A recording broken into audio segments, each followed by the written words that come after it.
Hi viewers, ఈ incident నా personal అండి.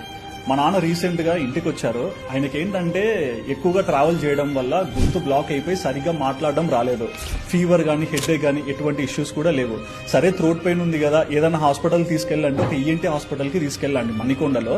హాస్పిటల్ తీసుకెళ్ళాక ఆమె ఏం చేసింది తెలుసా, డాక్టర్ జస్ట్ నోట్లో ఒక లైట్ వేసి చూసి ఆ మనిషికి ఏం లేదు, ఇచ్చింగ్ లేదు, కోల్డ్ లేదు, ఫీవర్ లేదు, ఎటువంటి నెగిటివ్ సిమ్టమ్స్ లేవు. కానీ ప్రిస్క్రిప్షన్ లో 7 టాబ్లెట్లు రాసింది. ఎందుకబ్బా 7 టాబ్లెట్ రాసిన డౌట్తో నేను సరే తీసుకుందామని చెప్పి అదే మెడికల్ అంటే అక్కడే హాస్పిటల్లో మనకి మెడికల్ షాప్ ఉంటుంది కదా, వాళ్ళ దగ్గరికి వెళ్ళి అది పెడితే ఒక లోపల నుంచి ఒక అమ్మాయి వచ్చి ఆమె చెవులు ఏదో చెప్పిపోయిందండి. డాక్టర్ రాసిన ప్రిస్క్రిప్షన్ లో మెడిసిన్స్ 3 డేస్కే ఇచ్చింది. కానీ వాళ్ళు ఏం చేశారు తెలుసా, మేము 3 డేస్కి ఇవ్వము, తీసుకుంటే మొత్తం షీట్ తీసుకోవాలని చెప్పారు. ఎందుకు తీసుకోవాలని చెప్పేసి నేను టాబ్లెట్స్ అలా గమనించి అక్కడ తీసుకోకుండా బయటకు వచ్చాను.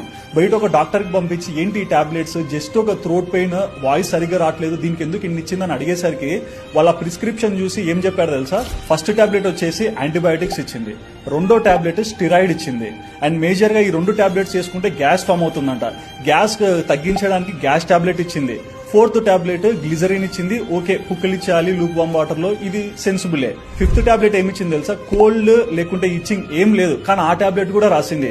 ఇక తర్వాత ఒక పెయిన్ కిల్లర్ ఇచ్చింది, చివరిగా మల్టీవిటమిన్ టాబ్లెట్ కూడా ఇచ్చింది.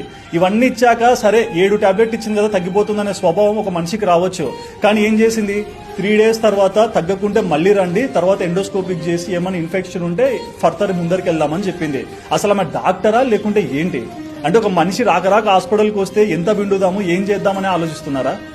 బేసిక్ గా నేను ఒక మెడికల్ షాప్కి వెళ్ళాను, ఒక డాక్టర్ దగ్గర ప్రిస్క్రిప్షన్ తీసుకొని జస్ట్ 2 టాబ్లెట్ తీసుకున్నాను, నెక్స్ట్ డేనే వాయిస్ వచ్చింది.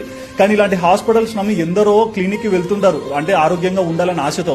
కానీ అక్కడికి వెళ్ళాక ఇలాంటి ఇన్సిడెంట్స్ జరుగుతుంటే ఏ హాస్పిటల్లో ఏ డాక్టర్ని ఏ విధంగా నమ్మాలనేది అయితే నాకు క్వశ్చన్ మార్క్ అయితే వచ్చేసింది. మరి ఇలాంటి డాక్టర్స్ మన సొసైటీలో చదువుకొని వృత్తి కాకుండా డబ్బు పట్ల ప్రేమను చూపించుకుంటుంటే ఉన్న పేషెంట్స్ ఏం చేయాలి, ఏం బాగుపడతారు? మరి ఇలాంటి డాక్టర్స్ ని ఎలా పనిష్ చేయాలని మీరు అనుకుంటున్నారో మీ ఒపీనియన్ తప్పకుండా కమెంట్ చేయండి.